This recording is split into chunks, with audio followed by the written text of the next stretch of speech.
તો સરકાર દ્વારા 1000 અને 500ની નોટ બંધ કરાતા મહામારી જેવી પરિસ્થિતિ છે ત્યારે અમદાવાદ પોલીસે મહત્વનો નિર્ણય લેતા 2 દિવસ દંડ નહીં વસૂલવા આદેશ કર્યો છે। દરેક જગ્યા પર બસ એક જ વાતની ચર્ચા છે કે 1000 અને 500ની નોટના બદલામાં 100ની નોટ ક્યાંથી મળશે। ત્યારે અમદાવાદ શહેરમાં 2 દિવસ માટે ટ્રાફિકનો દંડ નહીં વસૂલવા માટે આદેશ કરવામાં આવ્યો છે।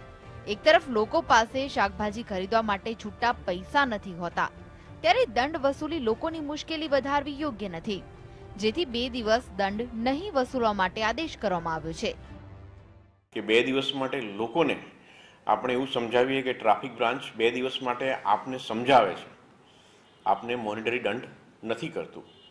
એટલે જો વધુ બ્લેટન્ટ વાયોલેશન હોય તો આપણે એમને એનસી કોર્ટનો મેમો આપવો, જ્યાં એવું લાગે કે ભવિષ્યમાં એમને સમજાવવાની જરૂર છે। બાકી લોકોને સમજ આપવી અને ગુડવિલ ઊભી કરવાનો પ્રયત્ન કરવો કે ભાઈ તમે વાયોલેશન કર્યું છે, આજે તમે દંડ વસૂલ કરવો પડે અને તમારી પાસે દંડ વસૂલ કરે તો તમારી પાસે જે આ શાકભાજીના 100 રૂપિયાની નોટો છે 2 કે 3 એ જતી રહે। ટ્રાફિકના નિયમોને લઈને જો કોઈ ગંભીર નિયમોનો ભંગ કરશે તો તેને કોર્ટનો મેમો આપવામાં આવશે। લોકો છૂટા રૂપિયાને લઈને મુસીબતોનો સામનો કરી રહ્યા છે, પરંતુ કેટલીક જગ્યા પર હજુ દંડ વસૂલ કરવામાં આવી રહ્યો છે અને લોકો સાથે ચર્ચામાં ઉતરવું પડી રહ્યું છે। તો મહત્વની વાત એ છે કે ટ્રાફિક પોલીસને આપવામાં આવેલા 80 કોર્ટે મેમો પરત લઈ લેવામાં આવ્યો છે, ત્યારે કઈ રીતે કોર્ટ મેમો આપવામાં આવશે?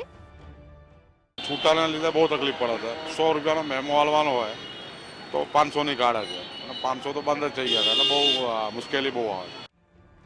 સરકાર દ્વારા ત્વરિત લીધેલા પગલાંથી અનેક લોકોને સમસ્યા ઊભી થઈ રહી છે, જેમાં સરકારી તંત્ર પણ બાકાત નથી, પરંતુ ટ્રાફિક વિભાગ દ્વારા દંડ નહીં લઈને લેવામાં આવેલા નિર્ણયથી 2 દિવસ માટે શહેરીજનોને ખૂબ જ રાહત મળી રહેશે। કેમેરામેન વસંત સાથે કશ્યપ જોશી, GSTV, અમદાવાદ।